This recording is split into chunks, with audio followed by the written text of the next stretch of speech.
मुख्यमंत्री अशोक गहलोत ने नगर निगम चुनाव में लोगों से वोट करने की अपील की है। सीएम ने लिखित बयान जारी कर वोट की अपील करते हुए कांग्रेस राज्य में हुए विकास के कामों को भी गिनाया है। बीजेपी दफ्तर में हुए मिलन समारोह में कई कांग्रेसी और निर्दलीय नेता बीजेपी में शामिल हुए। सुजानगढ़ से निर्दलीय विधानसभा चुनाव लड़ चुके संतोष मेघवाल भी बीजेपी में शामिल हुए हैं। बीजेपी प्रदेश अध्यक्ष सतीश पूनिया ने कहा कि पंचायत चुनाव में भी बीजेपी दृष्टि पत्र जारी करेगी। उन्होंने दावा किया कि कल हेरिटेज निगम के लिए होने वाली वोटिंग में जनता का पूरा समर्थन बीजेपी को मिलेगा।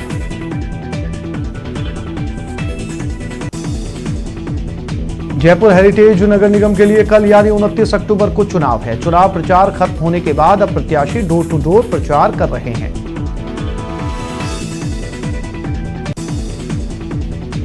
जयपुर के हेरिटेज नगर निगम के लिए कल वोटिंग होगी। मतदान के लिए आज पोलिंग पार्टियों को मतदान केंद्रों के लिए रवाना कर दिया गया। रवानगी से पहले मतदान कर्मचारियों से ईवीएम सेट करने से लेकर मतदान प्रक्रिया की फाइनल रिहर्सल करवाई गई। अलवर में नेमचंद जाटव के जबरन धर्मांतरण के मामले में बीजेपी ने राजस्थान पुलिस के साथ ही सरकार पर निशाना साधा। नेता प्रतिपक्ष गुलाब चंद कटारिया, बीजेपी के प्रदेश महामंत्री मदन दिलावर के साथ ही प्रदेश मंत्री जितेंद्र गोठवाल ने भी इस घटना पर अपना विरोध दर्ज करवाया है। वर्ल्ड स्ट्रोक डे के मौके पर नारायणा मल्टी स्पेशलिटी हॉस्पिटल के न्यूरोलॉजिस्ट डॉक्टर पृथ्वी गिरी और सीनियर न्यूरोसर्जन डॉक्टर के बंसल ने स्ट्रोक के कारण बचाव और इलाज की जानकारी दी। डॉक्टरों ने कहा कि समय रहते यदि इलाज शुरू कर दिया जाए तो स्ट्रोक पर काबू पाया जा सकता है। यूडीएच मंत्री शांति धारीवाल ने कोटा दक्षिण नगर निगम में रोड शो किया। उन्होंने दादाबाड़ी चौराहे से विज्ञान नगर तक रोड शो किया और कांग्रेस प्रत्याशियों के लिए वोट मांगे।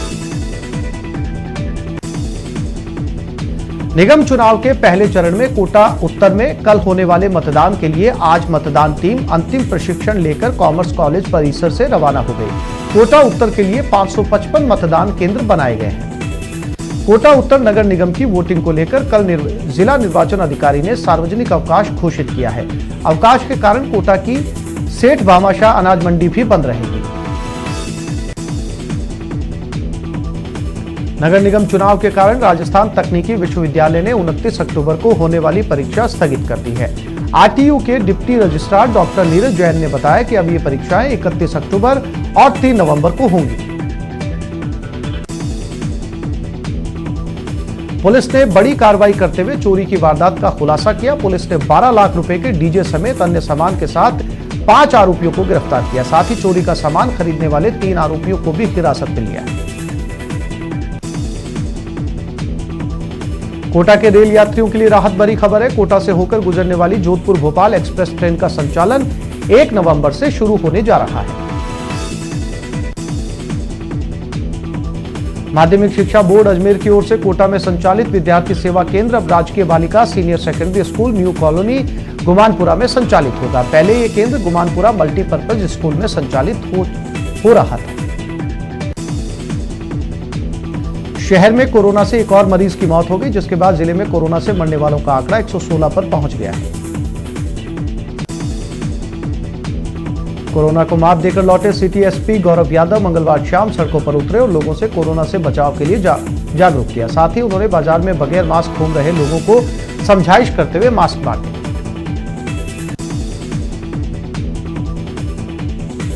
महापौर और आयुक्त के बीच लंबे समय से चल रहे विवाद ने नया मोड़ ले लिया। महापौर अभिजीत कुमार ने निगम आयुक्त नीलिमा तक्षक पर धांधली के आरोप लगाने के बाद एसीबी ऑफिस को संबंधित कार्यों की सभी पत्रावलियां और कागजात भेज दिए हैं। आयुक्त नीलिमा ने एसीबी जांच का स्वागत किया है।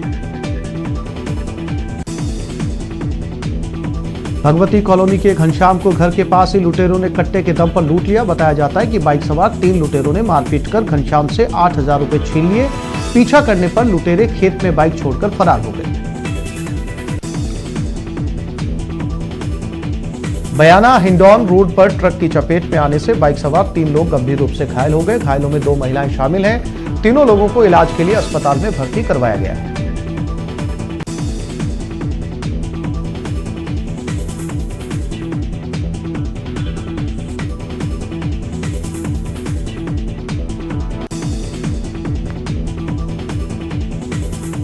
मचेला मोड़ पर एक पिकअप वैन पेड़ से टकरा गई। इस हादसे में वैन ड्राइवर गंभीर रूप से घायल हो गया, जिसे इलाज के लिए जिला अस्पताल में भर्ती करवाया गया है। केंद्र के कृषि कानून के विरोध में कांग्रेस हस्ताक्षर अभियान चलाएगी, जिसको लेकर पार्टी के जिला पर्यवेक्षक और धौलपुर के पूर्व विधायक अब्दुल सागिर ने कांग्रेस कार्यकर्ताओं की सर्किट हाउस में बैठक लेकर आवश्यक दिशा निर्देश दिए। कलेक्टर नथमल डिडेल ने आज जन सुनवाई के दौरान लोगों ने अतिक्रमण, जलभराव, बिजली, पानी, राशन, पेंशन सहित पुलिस से संबंधित शिकायतें दर्ज करवाई। सलेमपुर में आत्मा परियोजना समिति की ओर से किसान संगोष्ठी का आयोजन किया गया। परियोजना निदेशक योगेश शर्मा, कृषि वैज्ञानिक अशोक शर्मा ने किसानों को मौसम के अनुसार फसल की बुआई करने और मिट्टी जांच की सलाह दी। रुदावल में एक वीरांगना ने निजी खर्च से शहीद पति का स्मारक बनवाया, जिसका 11 नवंबर को अनावरण किया जाएगा। बता दें कि छत्तीसगढ़ में 2 साल पहले महेंद्र सिंह गुर्जर नक्सली हमले में शहीद हो गए थे। सलेमपुर खुर्द में पंजाब नेशनल बैंक शाखा की टीम ने आत्मनिर्भर भारत की कल्पना को साकार करने के लिए लोगों से जनसंपर्क किया। टीम में पंजाब नेशनल बैंक भरतपुर मंडल के मुख्य प्रबंधक भरतलाल मीणा भी शामिल थे। समाज सेवी और बीजेपी के वरिष्ठ नेता रहे स्वर्गीय सरदार तारा सिंह की 5वीं पुण्यतिथि के मौके पर तारा महेंद्र ग्रुप की ओर से विशाल रक्तदान शिविर का आयोजन किया गया। शिविर में करीब 100 यूनिट ब्लड डोनेट किया गया। केकड़ी कस्बे में ऑनलाइन ठगी की वारदात सामने आई, जहां शातिर ठग ने एक युवक को झांसे में फंसाकर उसके खाते से 30,000 रुपए निकाल लिए।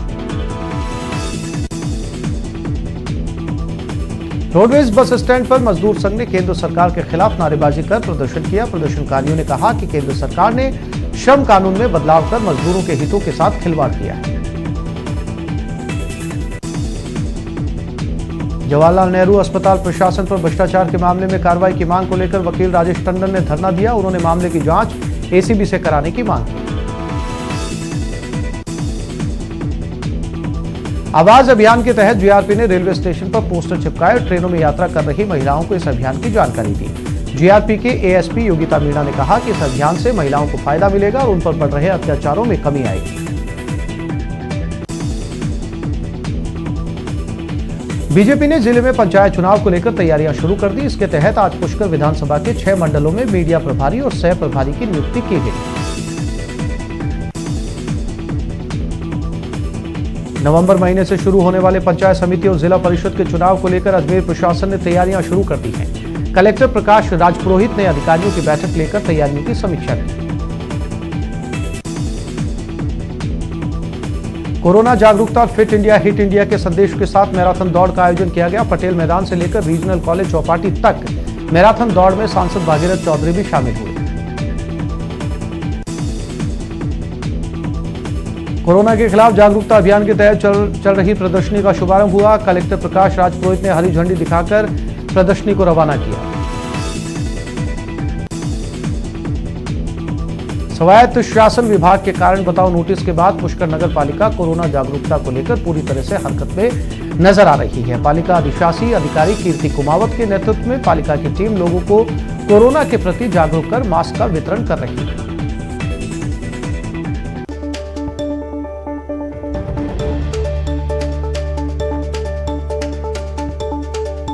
और चूरू के रतनपुरा से इस वक्त बड़ी खबर मिल रही है। NH-52 पर सड़क हादसा हुआ। कार और ट्रक में जोरदार टक्कर हुई। हादसे में कार सवार 2 की मौत हो गई। दोनों मृतक रतनपुर गांव के हैं। बता दें कि चूरू के NH-52 गांव रतनपुरा और दूधवाखारा के बीच कार और ट्रक की भीषण भिड़ंत में कार सवार 2 लोगों की दर्दनाक मौत हो गई। हादसे की भीषणता का अंदाजा इसी बात से लगाया जा सकता है कि कार के परखच्चे उड़ गए और गांव रतनपुरा के 2 युवक राम सिंह मीणा और विनोद की मौके पर ही मौत हो गई।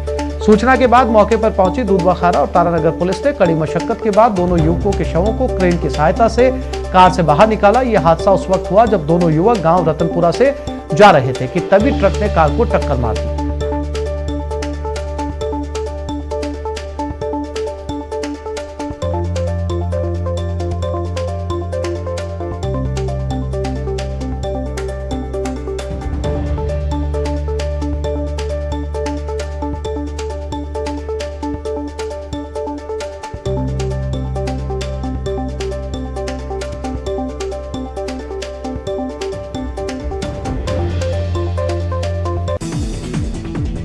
शुद्ध के लिए युद्ध अभियान के तहत स्वास्थ्य विभाग ने अभियान के तीसरे दिन मिठाई और नमकीन की दुकान पर कार्रवाई की। कार्रवाई के दौरान विभाग की टीम पर दुकानदारों ने कार्रवाई नहीं करने का दबाव बनाया। शुद्ध के लिए युद्ध अभियान के तहत स्वास्थ्य विभाग सख्त नजर आया। अभियान के तीसरे दिन स्वास्थ्य विभाग की टीम ने दूध और दही बेचने वाले व्यापारियों पर कार्रवाई करते हुए सैंपल लिए। सीएमएचओ बीएल मीणा के निर्देशन में इस कार्रवाई को अंजाम दिया गया। तीसरे दिन भी इंजीनियरिंग कॉलेज के कार्मिकों ने वेतन संबंधी समस्याओं के निराकरण की मांग को लेकर धरना दिया। कार्मिकों का कहना है कि पिछले 7 माह से उन्हें वेतन नहीं मिल रहा, जिससे उनकी आर्थिक स्थिति खराब हो चुकी है। कोरोना जांच बढ़ाने की मांग को लेकर जन संघर्ष समिति के पदाधिकारियों ने सैटेलाइट अस्पताल प्रशासन से वार्ता की। अस्पताल प्रशासन ने लोगों को आश्वस्त किया कि लोगों के इलाज में किसी प्रकार की कोई कमी नहीं रहेगी।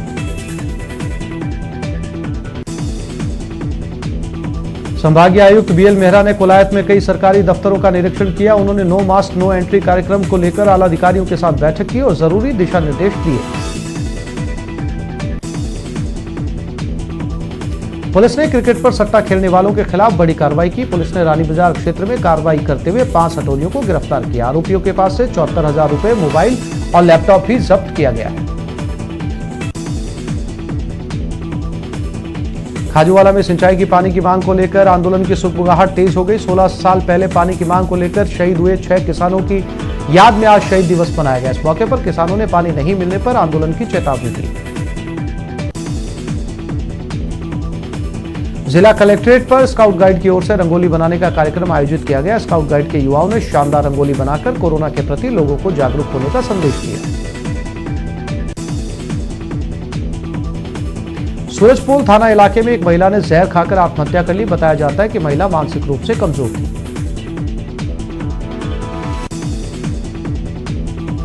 बिजली विभाग के कर्मचारियों ने कलेक्ट्रेट पर प्रदर्शन किया और जिला प्रशासन को ज्ञापन सौंपकर निजीकरण की प्रक्रिया का विरोध किया। साथ ही आंदोलन की चेतावनी भी दी। यूआईटी ने आमजन की सुविधाओं में विस्तार किया। यूआईटी ने अनूठी पहल करते हुए आज 5 महत्वपूर्ण कार्यों की डोर टू डोर सर्विस देने की शुरुआत की। UIT mutation sub division lease संयुक्तिकरण और भवन अनुमति से जुड़े कार्य अब घर पर जाकर पूरा करने की शुरुआत की है। उदयपुर कलेक्टर ने इस योजना का शुभारंभ किया। आवाज अभियान के तहत पुलिस अधिकारियों के लिए कार्यशाला का आयोजन किया गया। इस दौरान एसपी कैलाश चंद्र बिश्नोई के अलावा बाल कल्याण समिति से जुड़े लोग भी शामिल हुए।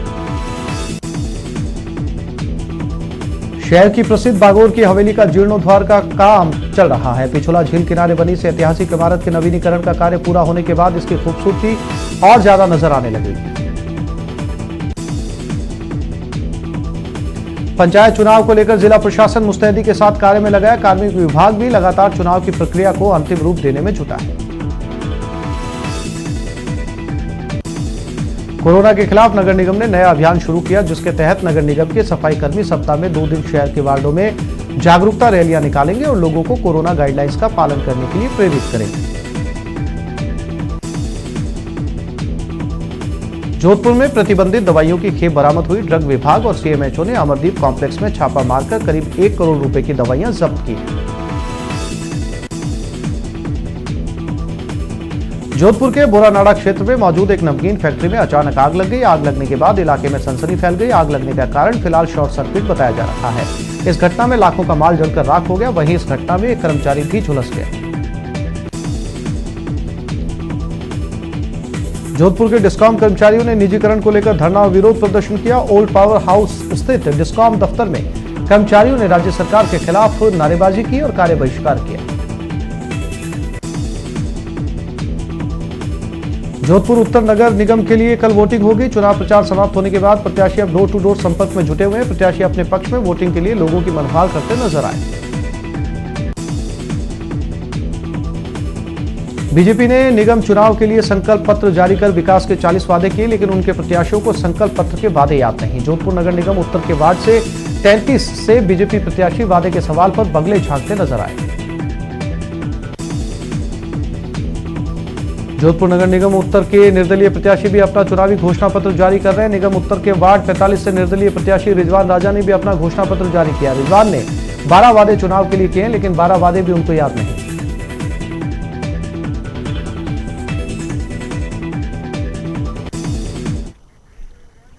यहाँ एक छोटे से ब्रेक के लिए रुकेंगे, जल्द लौटते हैं।